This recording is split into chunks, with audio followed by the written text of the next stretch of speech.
ሰውነታችን ጎድፎ አሁን ጎጥ ሆነናል። በጎጥ የምንገለጽ ሆነናል። ሰው ባለው የቆዳ መልክ ሰው በሚናገረው ቋንቋ እንዲህ ነው የሚባልለት ማነህ የሚባል ሰው ሆኖ ሳለ ማለት ነው። ክርስትና በጋራ መኖር ነው። ክርስትና የበደሉን ብሉ እንድንበድል አይደለም የሚነግረን፣ ይቅር ማለትን መቻል ማለት ነው። ግጥ ነው ዓለም መልካም ስንሆን ከሞኝነት ቁጥር ስለሚሆን በሞኝነት ውስጥ እንዳለን ይረግጠናል። ይሆንም ግን እግዚአብሔር የነገረን መልካም የዋህ መሆንን ነው የሚነግረን። ምሕረት ራሱን የቻለ ነፍስን የማነጽ ኃይል አላት። በራስ ወዳድነት ውስጥ ተውጦ የሚኖር ጥላቻ በጣም የነገሰበት በኢፍታዊነት ውስጥ የተጠመደ ሰው ፍታዊ በማይሆንበት ነገር ውስጥ የምናይበት አንዱ ትልቅ አንዱ ትንሽ ሆኖ የሚታይበት በአመጽ በግፍ በሙስና በጥፋት በጉበኝነት በጎሳኝነት ያለበት ዘመን ላይ ነው የምንለው። ብዙ ሰዎች የሚበሉት የሚጠጡት ነገር ብቻ ሳይሆን የሰው ድምጽ ርቧቸው ይኖራሉ። ጆሮ የሚሰጣቸው የለም። ለምን? ያሉበት አቅም እኛ ከምንሰማው አቅም ጋር ስለማይመጣጠንልን።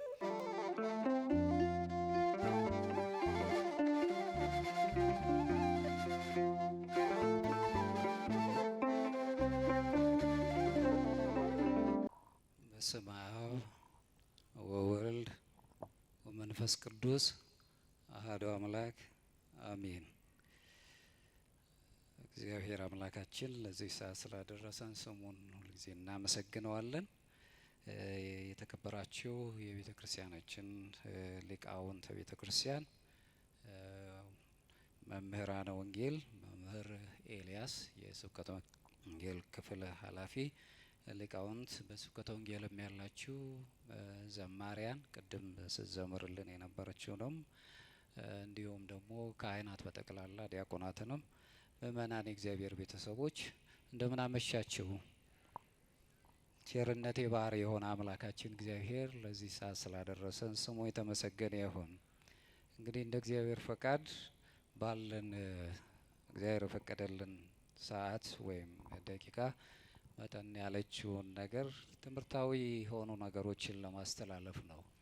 ብዙ ጊዜ እንደተለመደው ስብከታዊ ነገር ላይሆን ይችላል እና እንደው በአብዛኛው አሁን ችግር ውስጥ የገባንባቸው ብዙ ነገሮች ስላሉ እንደ ሰው በሚባል ማንነት ውስጥ ሳለን ያንን ሊያነሳ የሚችል በተለይ የኦርቶዶክሳዊ እሳቤ ወይም ኦርቶዶክሳዊ ንጽሮተ ዓለም ውስጥ የሚነሱ ጠንከር ያሉ ነገሮች አሉና በመንፈሳዊ በኦርቶዶክሳዊ መንፈሳዊ ሕይወት ውስጥ የሚነሱ 3 ነጥቦች አሉ። በተለይም ደግሞ ምሕረት፣ ፍቅርና እንዲሁም ድህነት የሚባሉ ነገሮች አሉ። ከሱ ጋር በተያያዘ እግዚአብሔር የሚያስተምረን ነገር ይኖራልና ምክንያቱም ዓለሙን የምናውቅባቸው መንገዶችን መፍጠር አለብን። አለበለዚያ ግን በጣም ብዙ ችግሮች ነው የሚኖሩብንና ከቅዱስ መጽሐፍ ጋር አያይዘን እነዚህን ለማየት ነው።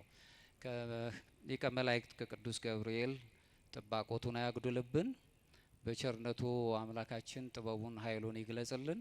ዛሬ በጠዋቱ የጻድቁን በዓል ክብረ በዓል በደንብ አክብራችኋል።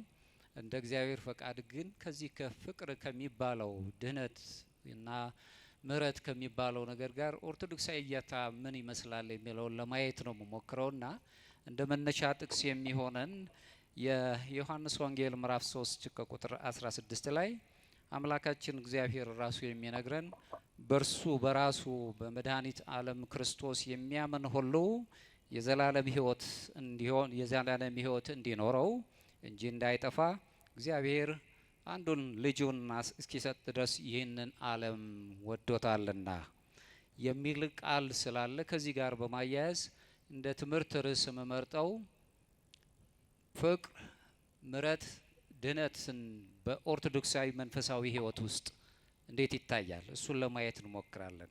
ከላይ የጠቀስኩት ጥቅስ 3 ነገሮችን በደንብ ነው የሚያስረዳን። በደንብ እንድትይዙ ትፈልጋለሁ። መለኮታዊ ፍቅር ምንድነው ነው? አንደኛ ዓለሙን የወደደበት መለኮታዊ ፍቅር ከምድር ወይም ዓለማዊው ፍቅር እጅግ የተለየ ፍቅር ያለበት እግዚአብሔር የሰው ልጆችን በጣም የወደደበትና የፍቅሩ መጠን እኛ እንደምናውቀው እንደምንነግረው ብቻ ሳይሆን ልዩ የሆነ መለኮታዊ ፍቅር የመውደድ ኃይል ያለበት እሱን የምንገልጽበት ነው። ሌላው ምሕረት ነው። ይቅር ማለትን እነዚህን ስንመለከት ለዓለም ድህነት ሲል አንድያ ልጁን አምላካችን ኢየሱስ ክርስቶስ ወደዚች ምድር ላይ የአብ ልጅ መድኃኒታችን ኢየሱስ ክርስቶስ እንደመጣናይና ይህ የመጣው መድኃኒት ክርስቶስ ደግሞ ድህነት የሚባለውን ታላቅ ነገር ነው የሰጠን። በብዙ አይነት መልኩ የነገረ መለኮት ጥናቶች የሚያሳዩት ድህነትን በተለያየ መልኩ ሲገልጹት እናያለን። ኦርቶዶክሳዊነት ግን ድህነት ከፍጹምነት ጋር የተያያዘ ነው። በአምላካችን በኢየሱስ ክርስቶስ የዘላለም ሕይወት የምናገኝበት ወይም ደግሞ ኦርቶዶክሳውያን ሱታፌ አምላክ ወይም ቴዎሲስ የሚባለውን ዘላለማዊ የሆነ አምላክን የምንመስልበት የምንሆንበት ሳይሆን አማልክት ዘበጸጋ የሚያሰኘንን ክብር ስለምናገኝ ረቂቅ የሆነውን ነገር እናገኛል። በእነዚህ ሶስት ነገሮች ላይ እንደ እግዚአብሔር ፈቃድ እግዚአብሔር ያስተምረናል። ፍቅር፣ ምሕረት፣ ድህነትን እንደዚሁ በኦርቶዶክሳዊ መንፈሳዊ ሕይወት ውስጥ ማለት ነው እንደገና የተመለሰበትን ነገር የምናይበት ስለሆነ ፍቅር ትልቁን ቦታ ነው የሚይዘው። ለዚህም ነው እንግዲህ ሐዋርያው ቅዱስ ዮሐንስ ላይ ስንመለከት በመልእክቱ አንደኛ መልእክቱ ላይ ምዕራፍ 4 ከቁጥር 8 ላይ ራሱ እግዚአብሔር ፍቅር ነው የሚለው። እንግዲህ ፍቅር የሚባለው ነገር ጽንሰ ሐሳባዊ ሳይሆን አማናዊ ነው ማለት ነው። እግዚአብሔር ራሱ ፍቅር ነው። ፍቅር ስለ እውነትም የሚገለጽ እንደሆነ እናያለን። ስለዚህ በእውነተኛው ፍቅር ውስጥ የሚኖር ሁሉ በእግዚአብሔር ዘላለማዊ ፍቅር ውስጥ ወይም በእቅፉ ውስጥ ይኖራል። በእውነተኛው የፍቅር ቋንቋ ውስጥ የሚኖር ሰው አሁን ዓለም በሚነግረን አይነት መጠን ሳይሆን ፍጹም የሆነ ራስን አሳልፎ በመስጠት ያለ ፍቅር ውስጥ የምንኖር ከሆነ እግዚአብሔር ዘላለም በሚሰጠን ፍቅር ውስጥ እንድንኖር እድሉን እናገኛለን። በኦርቶዶክሳዊ መንፈሳዊ ሕይወት ውስጥ ፍቅር ስሜታዊ አይደለም። በስሜት የሚነገር ወይም ስሜታዊን በስሜት የምናስበው ነገር አይደለም። መስዋዕትነት የሚጠይቅ ልዩ የሆነ በህብረት ውስጥ ያለ ፈውስ የሚያለበት የሚጠግን የነፍስ ቁስልን ሊያደርቅ የሚችል ትልቅ ኃይል አለው። ምሕረት መለኮታዊ ፍቅርም አለው። ፍቅር ይህን ካለን ምሕረት በራሱ ደግሞ መለኮታዊ ፍቅር አለው።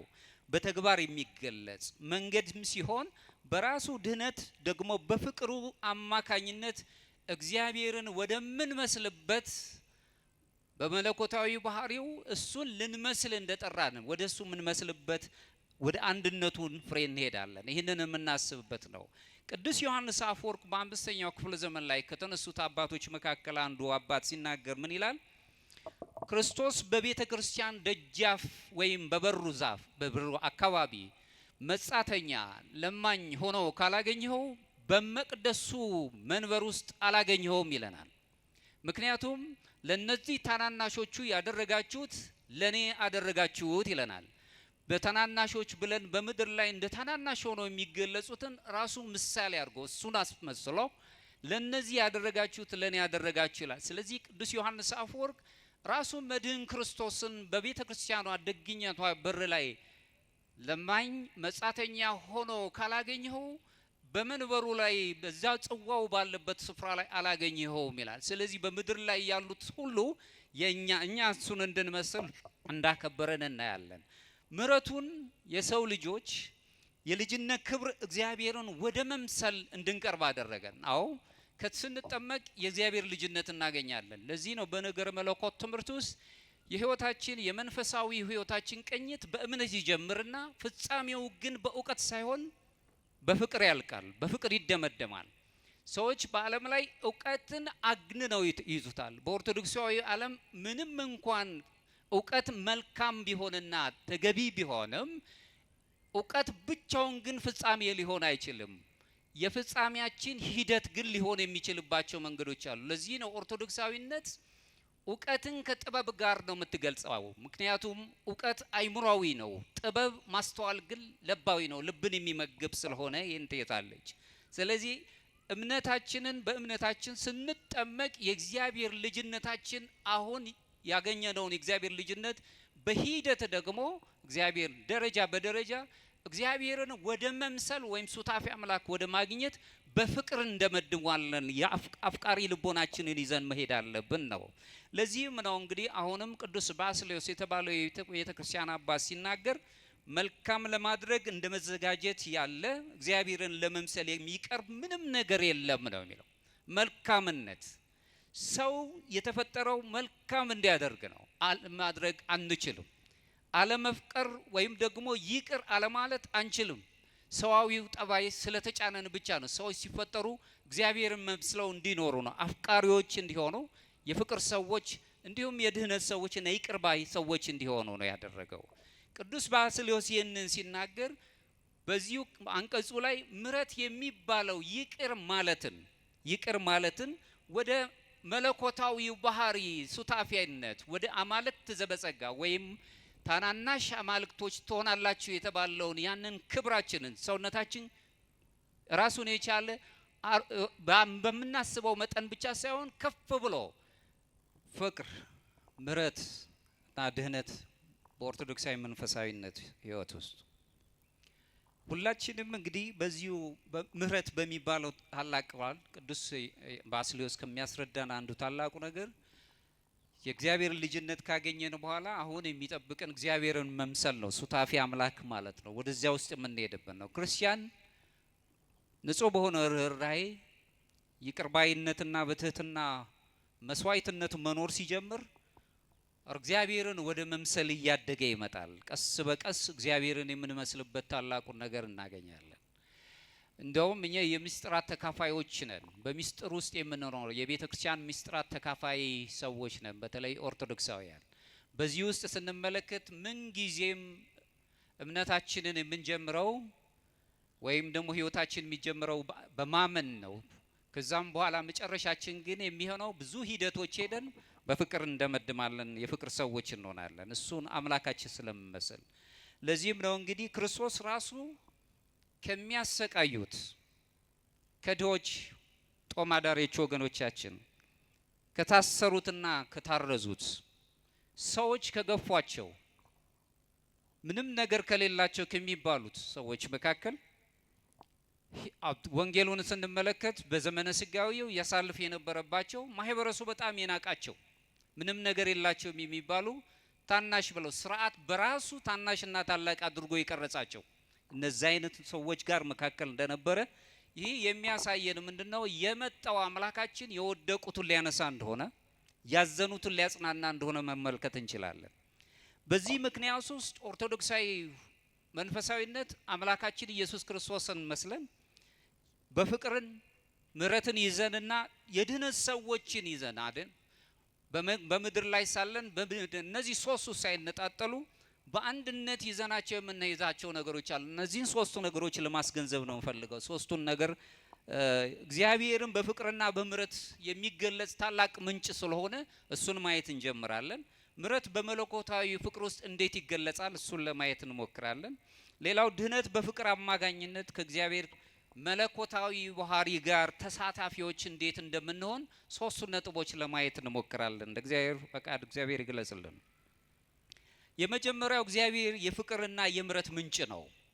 ሰዎች አይደል ከሰው አይደለም ከፍጥረታት አይደለም የተማርነው፣ ከአምላካችን ነው ፍቅርን የተማርነው። ዝም ብሎ ወደደን እኛ ሳንወደው፣ ዝም ብሎ ይቅር አለን የይቅርታ ሰዎች ሳንሆን እሱን የምናይበት ነው።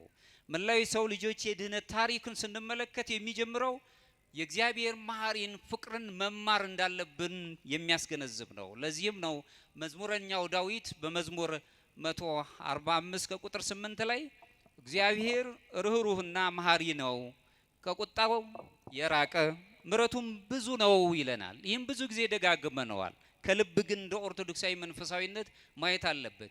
ይቅር ባይ የሆነ አምላክ ያለው ሰው ልቡ ይቅር ማለት አለበት።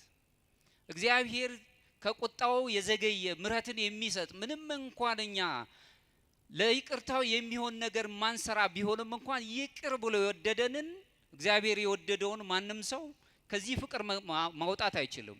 እኛም እሱን የምንመስለው አፍቃሪዎች መሐሪዎች ስንሆን ነው። እሱን ማየት የምንችል ስለሆነ ነው። በኦርቶዶክሳዊ ነገረ መለኮት ትምህርት ውስጥ የምናየው ለወደቀው ሰው የሰው ልጅ የተገለጠ መለኮታዊ ፍቅርን በደንብ እናያለን። ለወደቀው ሰው ከአዳም ጀምሮ ለወደቀው ያንን እንመለከታለን። ለዚህም ነው ዮሐንስ ወንጌል ቅድም ያነበብኩት ምዕራፍ 3 ከቁጥር 16 ላይ በእርሱ የሚያምን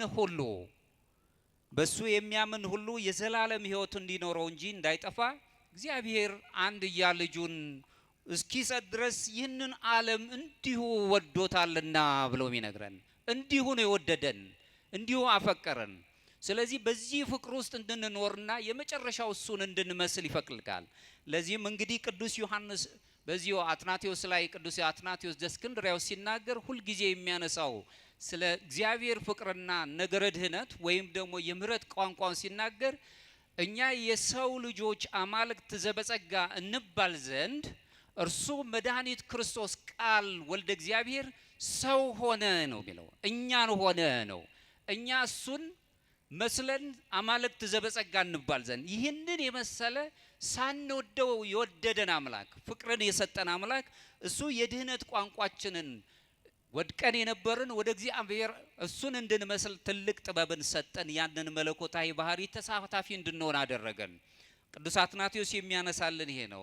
ክርስቲያን ምህረት ብሎ ሲያነሳ ሰብአዊነትን ሲመለከት ሁሉን ያለ ጉጥ የሚመለከት ነው። ሰው ሆኖ ተፈጥሮ ብዙ ሰው አሁን ትመለከቱ እንደሆነ በዘመናችን ሰው የሚባል ማንነት ተሰጥቶን ተፈጥረን ወንዝ ሆነን ለመሞት እየተዘጋጀን ነው። ከኔ ጋር ናችሁ? ሰውነት የሚባል ታላቅ ሱታፊ አምላክ ማግኘት የሚችል ልዕልና ያለው በአብ ቀኝ ተቀመጠ ብሎ አምላካችን ኢየሱስ ክርስቶስ እኛን ለብሶ አክብሮን በአዳም ምክንያት ብንዋደድ እሱ ዳግማዊ አዳም ክርስቶስ ከፍ አድርጎን በልዕልና ወደ ሰማይ ካወጣን በኋላ ማየት የምንችለው ሰማያዊውን ነገር ትተን ሰውነታችን ጎድፎ አሁን ጎጥ ሆነናል። በጎጥ የምንገለጽ ሆነናል። ሰው ባለው የቆዳ መልክ ሰው በሚናገረው ቋንቋ እንዲህ ነው የሚባልለት ማነህ የሚባል ሰው ሆኖ ሳለ ማለት ነው።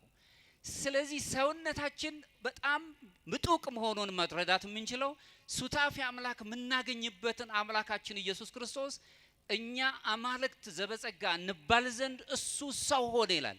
ሰው የሆነው የኛን ክብር መልሶ ሰውነታችንን ለማክበር ነው። በመስቀል ሆኖ ደመግቡ ያልነበርነውን እኛን እግዚአብሔር የፍቅርና የምህረት ምንጭ ነው። ከኔ ጋር ናቸው? እሺ። ሁለተኛው ምህረት የፍቅር ተግባራዊ መገለጫ ነው። የሚያፈቅር ሰው በይቅርታ የሚኖር ነው። ስለወደደን ይቅር አለን፣ እኛ ስለፈለግነው አይደለም። ኦርቶዶክሳዊ መንፈሳዊነት ውስጥ የምንማረው ታላቁ ነገር ፍቅር በምህረት ስራዎች አማካኝነት የሚገለጽ ተግባራዊነት ነው። በአፍ በቃል የሚነገር ብቻ አይደለም። አምላካችን ኢየሱስ ክርስቶስ ሲነግረንም በቃል ብቻ ያለውን እንዲሁ ወደድን ብለን እንድንናገረው ብቻ ሳይሆን ብራብ አብልታችሁኛል፣ ብጠማ አጠጥታችሁኛል ነው። ለተራቡት ሰዎች መቼ ነው እንደ ተራቡት ሰዎች ሆነ መት ያበላን ይሉታል ደጋጎቹ። ደጋግ ያልሆኑት ግን መቼ አየንህ ይህንን ያለው መቼ ጠየቅነህ ይሉታል። ለነዚህ ታናናሾቹ ያደረጋችሁት ለኔ ያደረጋችሁ ይላል። አሁንም በአራተኛው ክፍለ ዘመን የነበረው ቅዱስ አምብሮስ ዘሜላን የተባለው ታላቅ አባት ሲናገር ምን ይላል? አንተ ለድሃው ለጦም አዳሪው ስትሰጠው የራሱን ታስረክበዋለህ ይለናል።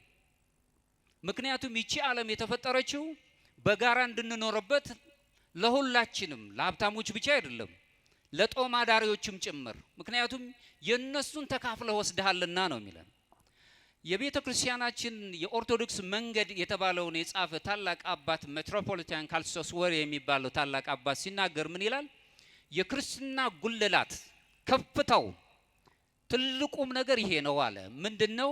የጋራ ጥቅም የሆነውን ነገር መሻት ይላል። ክርስትና በጋራ መኖር ነው። የብቸኝነት የቁሳዊ ኑሮ ህይወት አይደለም። ለኔ ብቻ ይብላኝ፣ ለኔ ብቻ ይድላኝ፣ እኔና ራሴ እኔ ብቻ ብለን የምንወስደው አይደለም። ክርስትና በጋራ የምንኖረው ነው። እናንተ በኔ እኔ በእናንተ፣ ካህናቱ በእናንተ፣ ምእመናን በካህናት ውስጥ መጽሔት መስታወት ሆነን ነው የምንኖረው። በዚህ ውስጥ እስካለን ጌታችን መድኃኒታችን ኢየሱስ ክርስቶስ የሚነግረን ይሄ ነው። ሌላው ምንድነው? በዚሁ ላይ የምናየው ፍቅር በራሷ የፍቅር ልጅ እንደሆነች ነው የምናየው። ራሷ ምህረት የፍቅር ልጅ መሆኗን እናያለን። ፍቅር ብለን ስንል ከምሕረት ጋር አብሮ የተያዘ ስለሆነ ዮሐንስ አፈወርቅ መልሶ ምን ይላል? መሐሪ መሆን ማለት ይቅር ማለት ነው። መሐሪ ካልሆንክ ግን ሰው መሆንህን አብቅቷል ይላል። ከኔ ጋር ናችሁ? መሐሪ ያልሆነ ሰው ሰውነቱን ትቶታል። ዝም ብለን መሐሪ መሆን ይቅር ማለትም መቻል፣ ደጋጎቹ ያደረጉት ይሄንን ነው። ይቅር ማለትን መቻል አለብን። ይቅር ማለት ማችል መሐሪ መሆን ካልቻልክ ግን ሰውነትን አውቆማል። ሰውነት የሚባል ነገር የለህም ነው የሚለው። የሐዋርያት አበው ትምህርት ውስጥ ስናይ ጥበብ በምህረት ውስጥ በፍቅር ውስጥ የተገለጸበት መሆኑን እናያለን። እውነተኛው ደግሞ ጥበብ እግዚአብሔር ነው። እግዚአብሔርን የምንመስልበት መልክ መልሶ የሚታደሰው አፍቃሪዎች ይቅር ባዮች መሆን ስንጀምር ነው። የይቅርታ ዓለም ይቅርታ የሚባለው ቋንቋ በቃላት ካልሆነ በስተቀር በተግባር ለማየት በጣም በችግር ላይ ነው ያለ ነው። ሰዎችን ይቅር ማለት መቻለን፣ አገኘም አጣም ይቅር ማለት መቻለን። ኦርቶዶክሳዊ መንፈሳዊነት ውስጥ ድነት ራሱን የቻለ ድህነት የምንለው ነገረ ድህነት የምናስብበት ለባልንጀራ የሚኖረን ፍቅር ጋር የማይነጣጠል ሆኖ ነው የምናየው። አፍቅር ቢጸከ ከመ ነፍስከ፣ አንተን ለነፍስ በምታስበው ወይም ለነፍስ በሚያስፈልጋት ቋንቋ ሌላውንም ወንድምህንም ውደደው። የክርስትናው ደግሞ የፍቅር ጥጉ የሚያሳየንና ከባዱ ፍቅር የሚባለው ጠላትን ውደድ ነው። ጠላቶቻችሁን ውደዱ፣ ምክንያቱም ወዳጆቻችሁን ብትወዱ አሕዛብም ይህንን ያደርጉታል፣ ምን ቁም ነገር አለው ነው የሚለው።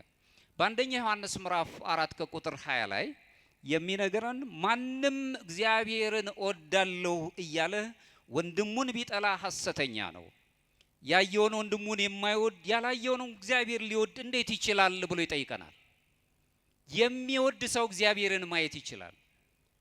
አፍቃሪ ልቡ ሩህሩህ የሆነ ሰው እየተበደለም እየከፋውም ቢሆን ይቅር ማለት የሚችል ሰው እግዚአብሔርን ለማየት ልቡ ቅርብ ነው።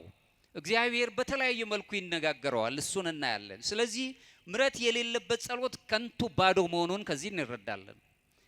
ራሱ ርህራሄ የሌለበት ጾም ደግሞ በራሱ አሁን ወደፊት የምናየው ጾም ብለን ወይም ተአቅቦ የምንለው ነገር ግብዝነት ሆኖ እንረዳለን።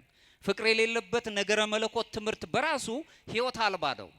ነገረ መለኮት ምሁር ቢባልም እንኳን ራሱ ፍቅር የሌለበት በምሕረት የማይገለጽ ከሆነ ግን ዝም ብሎ ሕይወት አልባ ሆኖ እንረዳለን። ምሕረት የእውነተኛ እምነት ዋና ሕያው ማስረጃ ሆነ ነው የምትታየው፣ በምሕረት ውስጥ መኖር። ይህን የተማርነው ደግሞ ከአምላካችን ከኢየሱስ ክርስቶስ ነው። ሶስተኛው ክርስቶስ የምሕረት ፍጹም ፍጻሜ ምሳሌ ሆኖ ነው የሚቀርበው። እንግዲህ እዚህ ላይ የምናየው አንደኛ ሕመምተኞችን ሲፈውስ እናያለን፣ ኃጢአተኞችን ይቅር ሲል እናያለን። በጣም በሚደንቅ ሁኔታ ሰዎች ፈራጆች ሆነው ይህች ሴት በሙሴ ሕግ መሰረት መወገር አለባት ብለው ሲሉ ከናንተ መካከል ማን ነው ኃጢአት የሌለበት? ኃጢአቶቻቸውን እየተናበቡ ወደሚሸሸጉበት ሲገቡ የተፈረደባት ወይም ደግሞ ምክንያት ያደረጓትን ሴት ከሳሾችሽ ወዴት አሉ ተብላ ስትጠየቅ እሷ ግን ፈራጅ አልነበረችም። ለሚፈርዱባት ፈራጅ አለም የት እንደሄዱ አላውቅም፣ ዳግመኛ ትበድይ ነው የተባለችው። ክርስትና የበደሉን ብሎ እንድንበድል አይደለም ይነግረን፣ ይቅር ማለትን መቻል ማለት ነው። ሁሉንም ነገር በይቅርታ ማለፍም አምላካችን እግዚአብሔርን ለመምሰል ለምጻሞችን ሲያድን እናያለን። ልባቸው የተሰበረባቸውን ሲያጽናናቸው እናያለን። መመገብ ያልቻሉትን ምግብ ሲሰጣቸው፣ እንዲሁም ደግሞ የተገለሉትን ከማህበረሰቡ የተገለሉትን ሰዎች ሁሉ ከሐዋርያቱ መካከልም እንኳን ብንመል ቀራጭ ናቸው ሲባሉት የነበሩትን እነሱን ሲያቅፍ እንመለከታለን። ስለዚህ የመድኃኒታችን ኢየሱስ ክርስቶስ መሐሪነት ፍቅር እንዲሁም ዝም ብለን የምናየው ሳይሆን አንደኛ ሁላችንንም በመንፈሳዊ ሕይወት እንድንነሳሳ ያደርገናል፣ በደግነት እንድንሄድ ያደርገናል፣ የማስታወስ መንፈሳዊ ሕሳቢያችንን ይቃኝልናል። በዚህ ውስጥ ሆነን ሳለን ለሌሎችም ሰዎች ደካሞች እንኳን ሆነን ለሌሎችም ሰዎች ማሰብ የምንችልበትን እድል እናገኛለን። ለዚህም ነው እንግዲህ ሉቃስ ወንጌል አባት ሆይ ይላል ራሱ አምላካችን ኢየሱስ ክርስቶስ የሚያደርጉትን አያውቁምና ይቅር በላቸው፣ በደል የሚበድሉትን ሁሉ ይቅር በላ። ይሄ ነው ትልቁ ከባዱ የሆነ የፍቅር የምሕረት ቋንቋ። ለዚህም ነው አሁንም ቅዱስ ይስሐቅ የተባለው ሶርያዊው አባት ሲናገር ምን ይላል? መሐሪ ልብ ማለት ስለ ፍጥረት ሁሉ የሚቃጠል የሚራራ ልብ ማለት ነው የሚለን። ስለ ፍጥረታት ማለት ነው፣ ስለ ሰው ልጆች ብቻ አይደለም። አሁን ስለምንኖርበት አሁን የምናየው እንኳን የአየሩ ጠባይ ግድ ሊለን ይገባል። ኃላፊነት አለብን። በዚሁ ኦርቶዶክሳዊ ማንነት ስንመለከት ግንኙነታችን ሰውና ከሰው ወይም ከእግዚአብሔር ጋር ብቻ አይደለም፣ ከፍጥረታት ጋር ራሱ ልዩ ግንኙነት አለን። ለፍጥረታት ማዘን አለብን። ላሉት ነገር ተመልከቱ። አብዛኛውን ጊዜ ለወገኖቻችን ለሕዝቦቻችን ማዘን ያቃተው ልብ ለፍጥረቱ ለራሱ ፍጥረት ማዘን የሚችልበት መንገድ የለውም። ስለዚህ እውነተኛ መንፈሳዊ ህይወት ሰብአዊ ልብ ይኖረዋል። በዚህ በሰብአዊ ልብ ውስጥ ሁልጊዜ ስለ ሰዎች ክፉ እንኳን ቢሆኑ መልካም ነው የሚያስበው። በመልካምነት እርግጥ ነው ዓለም መልካም ስንሆን ከሞኝነት ቁጥር ስለሚሆን በሞኝነት ውስጥ እንዳለን ይረግጠናል። ይሆንም ግን እግዚአብሔር የነገረን መልካም የዋህ መሆንን ነው የሚነግረን። ያዕቆብ በመልእክቱ ላይ ምሕረት ለማድረግ ምሕረት የሌለበት ፍርድ ይሆናል፣ ምሕረትን ለማያደርግ ምሕረት የሌለበት ፍርድ ይሆናል፣ ምሕረት በፍርድ ላይ ይመካልና ይላል ምዕራፍ 2 ከቁጥር 13 ላይ። ምሕረት ምድራዊ ህይወትን ከዘላለም ህይወት ጋር መገኘት የሚችል ልዩ ኃይል አለው። ምሕረት የሚያለበት ልቡ የሚራራ ወይም ይቅር ማለት የሚችል ሰው በስነ ልቦና ጥናት ውስጥ እንኳን ብንመለከት ጤናማ ህይወትን የመኖር እድል አለው። መንፈሳዊ ነገሩን ብቻ አይደል፣ ይቅር ማለትን እንችል ከሆነ ወደ ኋላ የምናያቸው ነገሮች አሉ ራሱን የቻለ። በዚህ ውስጥ መኖር የምንችልበት ከሆነ ታላቁ ባስልዮስ የተባለው የአሁንም የቤተ ክርስቲያን አባት በአገልግሎቱ ሲናገር ብዙ ጊዜ ለድሆች ለህመምተኞች እና ቤት አልባ ለሆኑት ለጦም አዳሪዎች ይራራ እንደነበረ እንመለከታለን። ህይወቱን የሚያየው እሱ ነው።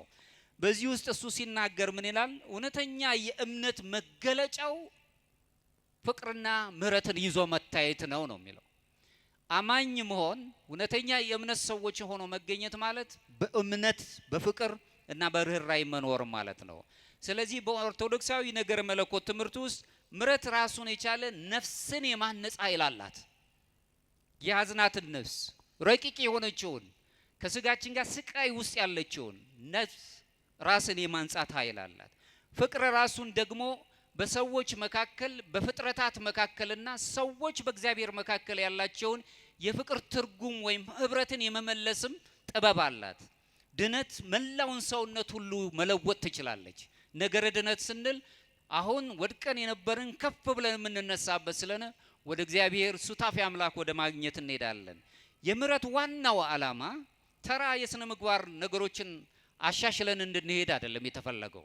ዋናው ዓላማው ቴዎሲስ ያለው በግሪክኛው ቴዎሲስ ያለው በግዕዙ አማልክት ዘበጸጋ ብለን የምንጠራው ወይም ደግሞ ሱታፊ አምላክ አግኝተን የምንኖርበትን ጥበብ ማግኘት ነው። ምሕረት ለማህበረሰቡ ፈውስ ነው። ምሕረት ያለበት ማህበረሰብ በመካከሉ ፈውስ አለው። ጤናማ ሐሳቢዎች ይኖራሉ።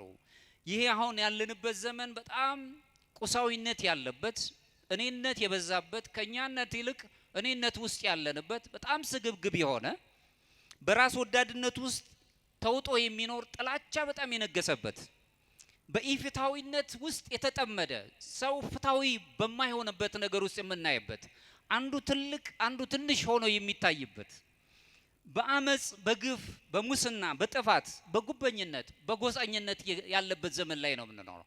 በተለይም ደግሞ መንፈሳዊ የሚባለው ነገር የደከመበት ውስጥ ነው የምንኖረው። ስለዚህ ለዚህ ሁሉ መልስ ሊሆነው የሚችለው ፍቅር የሚባለው ምሕረት የሚባለውና ነገረ ድነትን መረዳት የምንችልበት ኦርቶዶክሳዊ መንፈሳዊነት ውስጥ መኖር ስንችል ነው።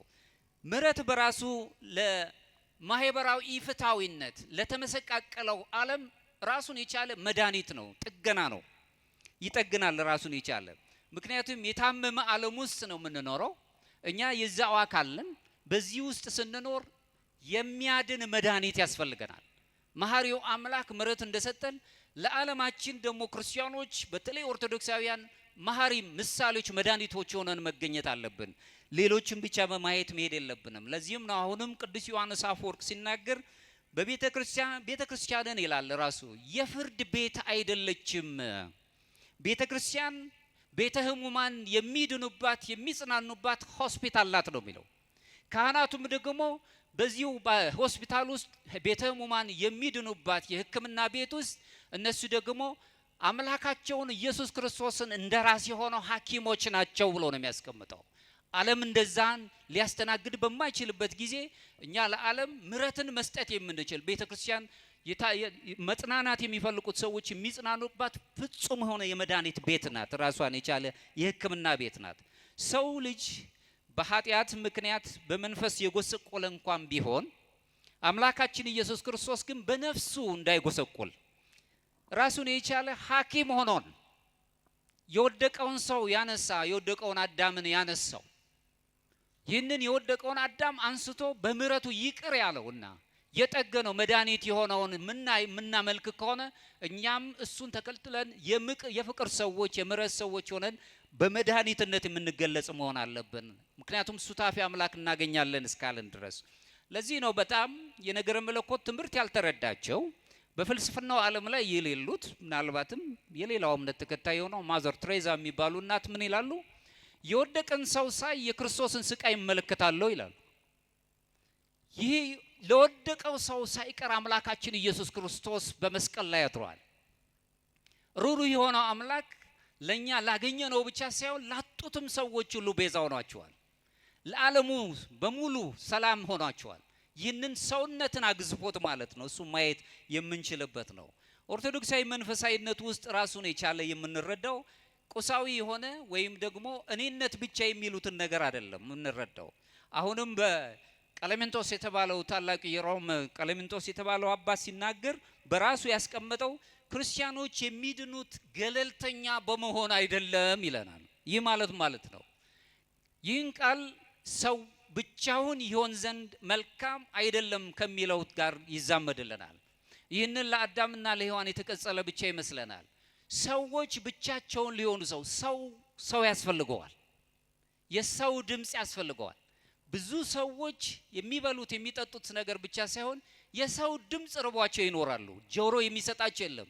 ለምን? ያሉበት አቅም እኛ ከምንሰማው አቅም ጋር ስለማይመጣጠንልን። ስለዚህ በዓለም ላይ በጣም አድሎ ስለሚሰፋ ጆሮ ይናፍቃቸዋል። የሚያዳምጣቸው ይፈልጋሉ።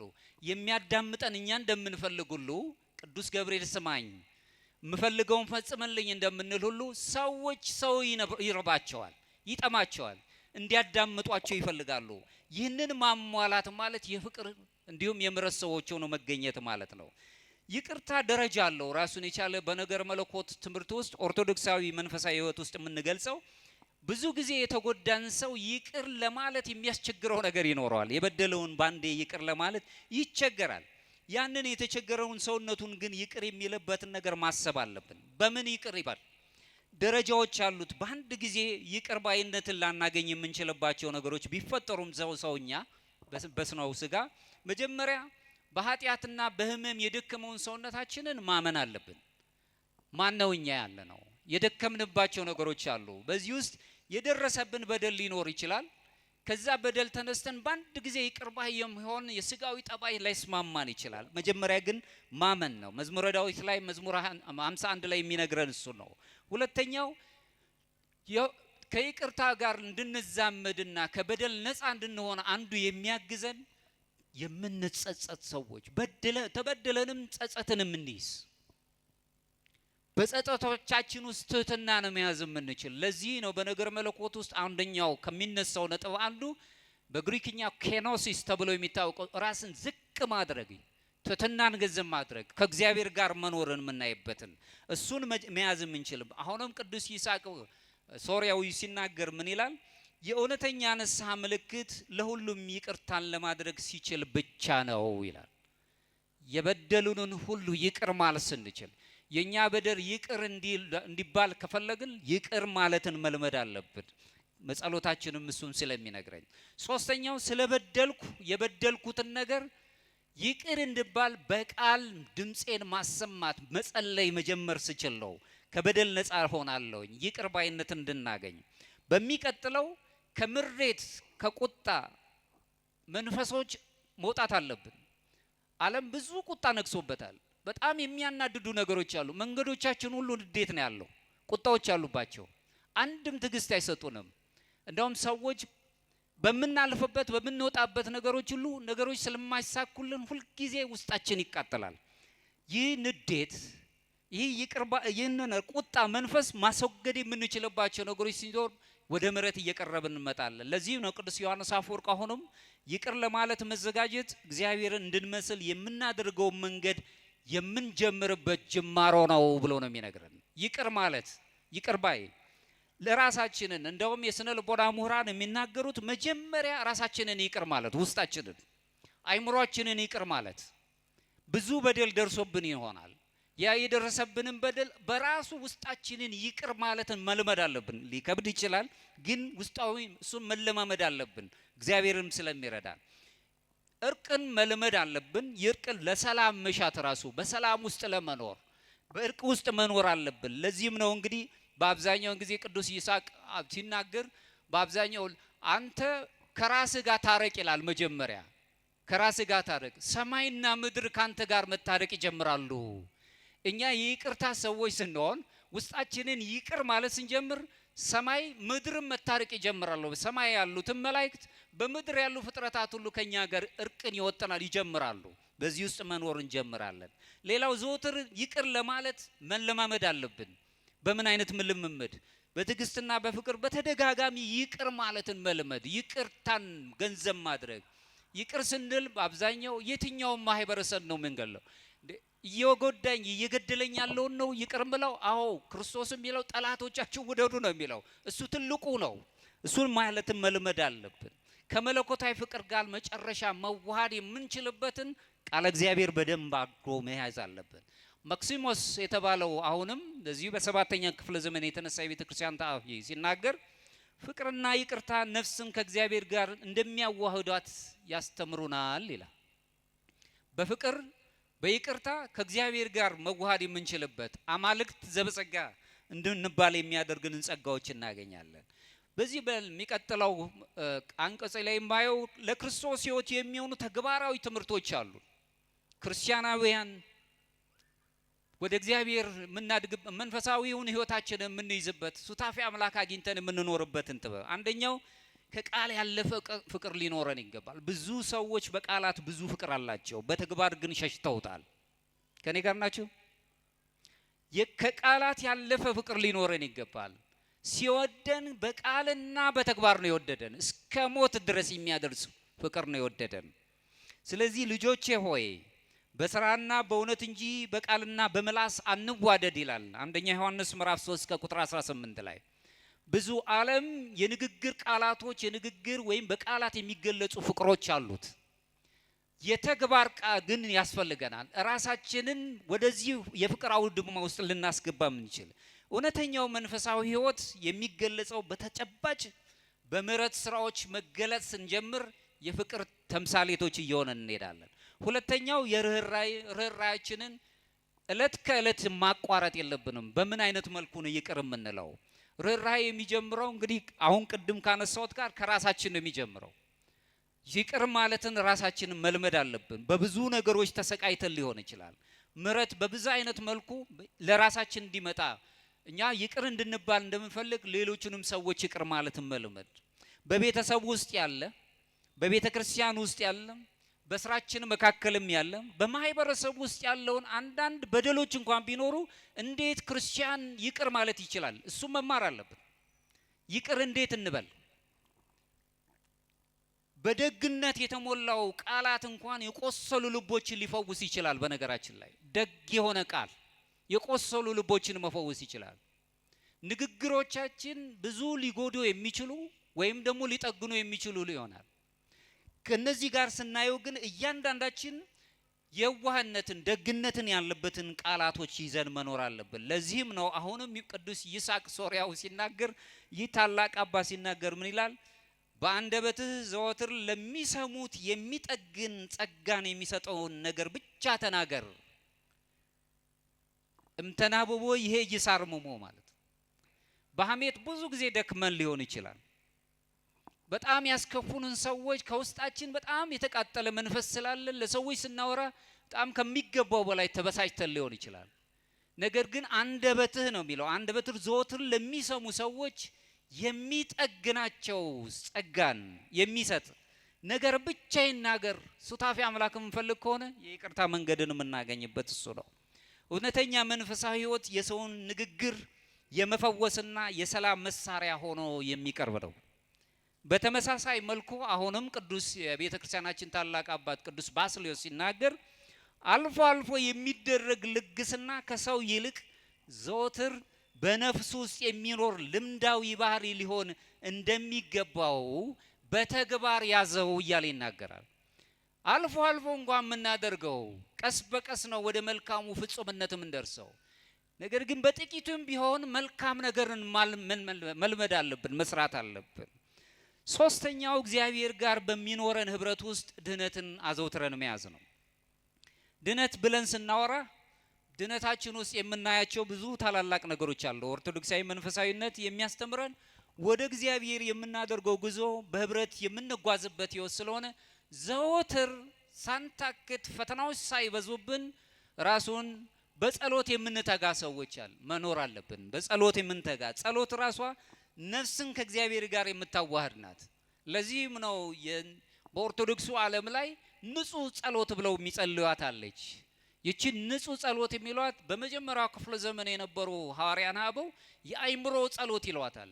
ምንም ቃላት ሳይወጡ ዝም ብሎ እያዳመጡ መጸለይ፣ እግዚአብሔር እንዲያየን መፍቀድ፣ እሱ እንዲያየን ከፈቀድን እሱ እንዲያዳምጠን እሱን እንድናየው መፍቀድን መቻል፣ ቃላቶች ሳይወጡ። ወይም ደግሞ በዚህ ፈጥሞ ደሴት የምትባል ማንታውሶስ የምትባል አለች፣ በዚህ በግሪክ አይላንድ በግሪክ ደሴቶች ውስጥ ያለች።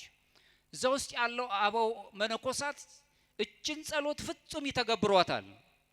ፍጹም የሆነች ከሰዎች ጋር ተገናኙ፣ ስራዎች ላይ ዋሉ፣ በትምህርት ላይም ሆኑ፣ በመንፈሳዊ አገልግሎቱም ውስጥ ሆኖ አሁን እዚህ እንደኔም ቆሙ፣ እንደናንተም ተቀመጡ። ይችን ጸሎት ሁሉ ጊዜ ይጸልዩታል። እነሱ የክርስቶስ ጸሎት ይሏታል። ኪሪየ ኤለይሶ እግዚኦ መሐረነ ክርስቶስ፣ አቤቱ ማረን ይቅር በለን። በውስጣቸው ይጸልዩታል። ቆመውም ሄደውም ተኝተውም ይጸልዩታል። ሙሉ በሙሉ አብዝቶ በመጸለይ ብቻ ሳይሆን እነሱ ያንን ጸሎት ራሱን ዲሰርን አድርገው በውስጣቸው ውስጥ ይዘው ከእግዚአብሔር ጋር ይገናኙባታል። ፍጹም የሆነ ጸሎት እየሰራችሁ የምትጸልዩት ምንም የማታወክ ሁልጊዜ ግን ራሳችሁን ተጠያቂ የምታደርግ ወደ ይቅርታ የምታቀርባችሁ ሱታፊ አምላክ እንድታገኙ የምትጋብዛችሁ በዚህ ህይወት ውስጥ እንድትኖሩ ሁልጊዜ ጸጥ ያለች ጸሎትን እናይታለን። በጸጥታው ስንኖር ደግሞ የይቅርታ ሰዎች የፍቅር ሰዎች ነው የምንሆነው።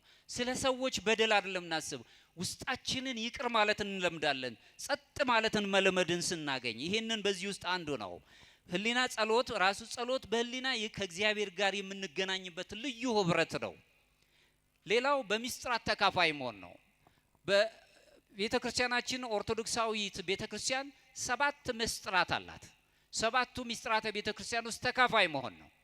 ከ7ቱ ምስጥራት መካከል 3ቱ ምስጥራትን ብንመለከታቸው ጥምቀት ሜሮንና ቅዱስ ሜሮንና ቅዱስ ቁርባንን ስናይ ቅዱስ ጳውሎስ ክርስቶስን ልበሱት ብሎ ይገለጸልን ወደ ሱታፌ አምላክ የምንቀርብበት ሂደታችን ናቸው። ስንጠመቅ ልጅነታችንን እናገኛለን። ቅባ ሜሮን ስንቀባ ደግሞ መታተም ነው። ከክፉ ነገር ነፃ እንሆናለን። ልጅነታችን እንዳይነጠቅ ማህተም እናገኛለን። ስጋውንና ደሙን ስንቀበል ደግሞ ሱታፌ አምላኩን ወደ ማግኘት ሂደቱን እንጀምራለን። በእነዚህ ውስጥ ሆነን አምላካችን ኢየሱስ ክርስቶስን ለብሰን የይቅርታ የፍቅር ሰዎች መሆንን እንጀምራለን። በዚህ መኖር ያለብን ነው። ሚስጥራዊ ነገር መለኮትን ስንመለከት በዚህ በሚስጥራት ውስጥ ታግዘን መሄድ ነው። ሌሎችን ሁሉንም ብንመለከት ንስሐም አለ። በንስሐ ውስጥ መኖር፣ ሲታመሙ ደግሞ ቀኝ ቀንዲላለን። መልሶም ደግሞ ራሱን የቻለ በመካከላችን በጋብቻ ውስጥ የሚኖሩ ሰዎች ቅዱስ ጋብቻ የሚፈጽሙበት ቅዱስ ስርዓተ ተክሊል አለን። ሚስጥረ ክህነት ራሱን የቻለ ልዩ የሆነ ክብር አለን። እግዚአብሔር ከኛ ጋር ሊታረቀን እንደራስ የሆኑትን የእግዚአብሔር እንደራስ የሆኑትን ካህናትን ለማቅረብ የሚሰጥ ራሱን የቻለ ሚስጥር አለ። በእነዚህ ሚስጥራት ህይወት ውስጥ ሁላችንም የሚስጥሩ ተካፋዮች ሆነን እግዚአብሔርን ማግኘት የምንችልበት ጸጋ እንዲኖረን ነው ይሄ የሚነግረን። ሌላው ንስሐ ብያልኩት ነው።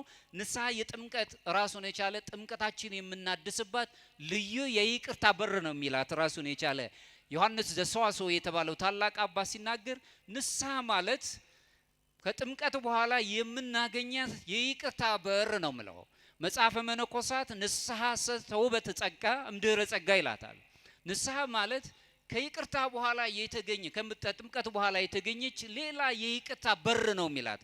መጸጸት ንስሐ ብለን ስንናገር መጸጸት ለካህናት ብቻ መንገር ሳይሆን ትልቁ ነገር ቀድመን በነገርነው ኃጢአት ዳግመኛ ላለመጠየቅ ቃለ መሐላ መፈጸም ማለት ነው። ፍጹም ከእግዚአብሔር ጋር መኖርን መልመድ ማለት ነው። ሰዎች ይወድቃሉ፣ እግዚአብሔር በንስሐ ይመልሳቸዋል፣ ወደ ካህናት እንድንቀርብ ያደርገናል። ሌላው ትህትና ነው። ትህትናም ስንል ከትዕቢት ይፈውሰናል፣ ትዕቢት ውስጥ እንዳንወርቅ ያደርገናል። ነፍስን ለመንፈሳዊ ጸጋ እንድናዘጋጅ እድል ይሰጠናል። ባለፈው ለመናገር ሞክሬያለሁ። ትህትናን የተማርነው ከአምላካችን ነው። ሊቃውንቱ ሲናገሩ የበላይን ማክበር ትክክል ነው ይላሉ። ከኔ ጋር ናቸው? ከኔ ጋር ናችሁ? አቻን ወይም እኩያን ማክበር ደግሞ ተገቢ ነው። ሁሉንም ማክበር ተገቢ ነው። የበታች የምንለውን ማገልገል ወይ ማክበር ግን አምላክነት ነው ይላሉ። ከኔ ጋር ናችሁ? ዝቅ ብሎ ያከበረን አምላካችን ነው። እሱን ነው ምን መስለው።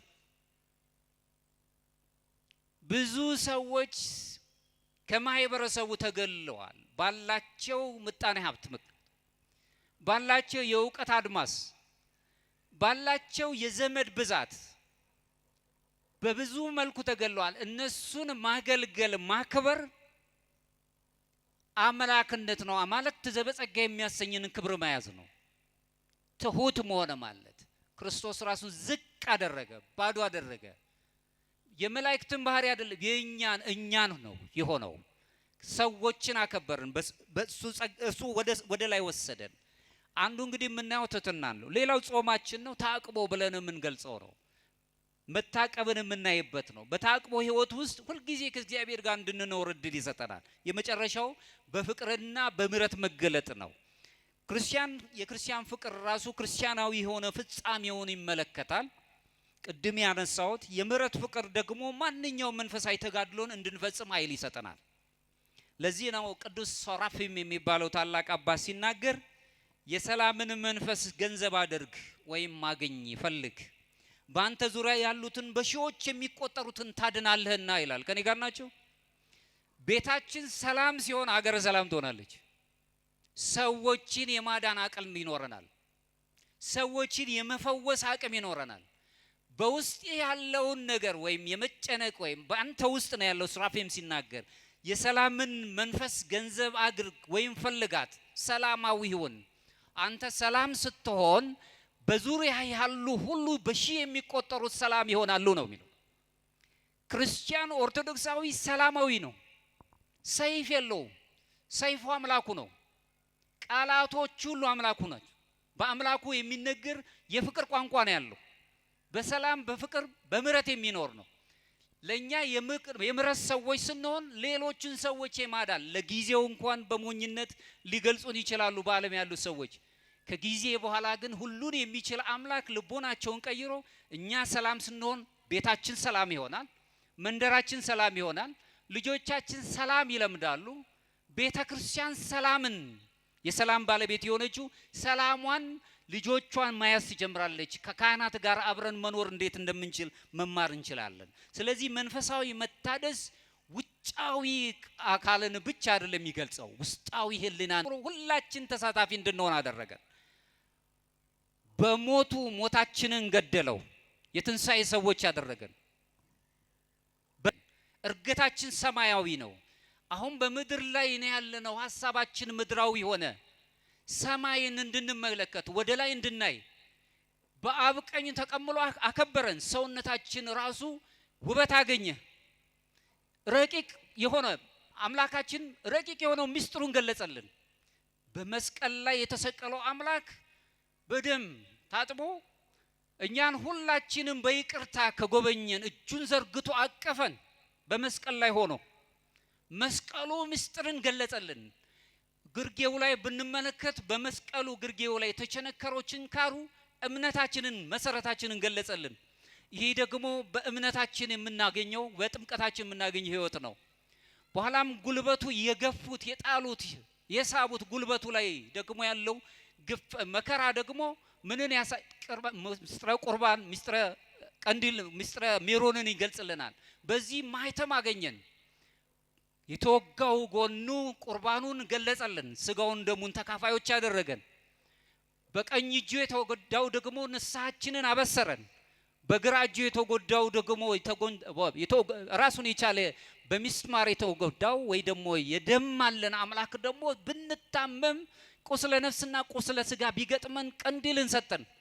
ሁለቱ ምስጢራት ደግሞ በአክሊለ ሦኩ ላይ ተገኙልን። ምስጢረ ክህነትን የምንለው እንዲሁም ደግሞ ምስጢረ ተክሊል የምንለው በአክሊሉ ላይ ተገኘ። ልብ በሉ ክርስቲያኖች፣ ኦርቶዶክሳውያን፣ ጋብቻውን የምናየው አክሊሉ ላይ ነው፣ ሦኩ ላይ ነው፣ አክሊለ ሦኩ ላይ ነው የምናየው።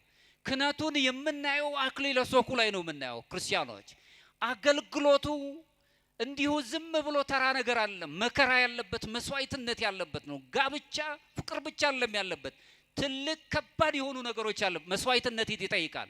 ለሌሎች መስዋዕት፣ የሌሎችን ሰዎች ድምጽ መስማትን ይፈልጋል። የሁለት ሰዎች መጣመር አለበት። በክህነት ውስጥ ያሉት አባቶች ልዩ የሆነ አገልግሎት አላቸው። አክሊለ ሦኩ ላይ ነው፣ ልዕልና ያለበት ነው። ስለዚህ ኦርቶዶክሳውያን በሚስጥራዊ ሕይወት ውስጥ በሚስጥራዊ ቤተክርስቲያን ውስጥ እንድንካፈል ክርስቶስ በመስቀል ላይ ሆኖ ማንነታችን ገለጸ። ካደረም ከተነሳም በኋላ በርገት ካሄደ በኋላ ግን ዳግመኛ እንደ መንፈስ ቅዱስን ከአብ የሚሰርጸውን የኦርቶዶክስ ትምህርት ከአብ የሚሰጠውን የእግዚአብሔር መንፈስ ቅዱስ መንፈሴን እልክላችኋለሁ የሚያጽናናውን የሚያረጋጋውን ምሕረትና ፍቅራችንን ሊሰጠን የሚችለውን መንፈስ ቅዱስ የእግዚአብሔር መንፈስ ቅዱስን እልክላችኋለሁ። በዚህ ሕይወት ውስጥ የምንኖር ከሆነ የፍቅርና የምሕረት ሰዎች መሆን አለ። ድህነታችን ከዚህ ጋር የተያዘ ስለሆነ ምሕረት በክርስቲያን ፍቅር ውስጥ የሚገለጽ ማህበራዊ መገለጫ ነው። የምንምረው ሁላችንም መሐሪዎች መሆን አለብን። በምሕረት ውስጥ መኖር ስንችል ያለ አድሎ መውደድ አለብን። ኢትሚጥ ፍትሐ ነዳይ ወኢትአምፅ በፍትሕ ነው የሚለው መጽሐፍ። ድሃውንም አትበድል ፍርድም አታጓድል ነው የሚለው። በዚህች ዓለም ላይ ግፍ ጸንቶ ኢፍትሐዊነት ጥግ ደርሷል። በኢፍትሐዊነት ውስጥ የምናያቸው ወይ ደግሞ የማህበራዊ ኢፍትሐዊነት ጥግ ስለደረሰ የዓለም ሰዎች እንኳን አራቱን የሆኑ መስፈርቶችን ይህንን ኢፍትሐዊ የሆነውን ነገር ለማውረድ ያስቀምጣሉ። አራት የሆኑ አምዶችን ያነሳሉ። አንደኛው ሰው በሰውነቱ ክቡር ሆኖ ተሳታፊ መሆን አለበት ነው የሚሉት። ባለው ድምጽ አለው፣ ቃል አለው፣ ሐሳብ አለው። በሐሳቡ ተሳታፊ እንዲሆን ድምጹ መሰማት አለበት። ሁለተኛው የሰው ልጅ የሚፈልገውን ነገር ማግኘት የሚችልበት በምድር ላይ የተሰጠውን ነገር ያለ ገደብ ሊያገኝ ይገባል ነው ከኃጢአት በቀር። ይሄ የምንለው ራሱን ትምህርት የምንለው በትምህርት ህይወት ውስጥ ወይም ደግሞ ጤናን አጠባበቅን ራሱ ጨምሮ ነው የሚያነሱት።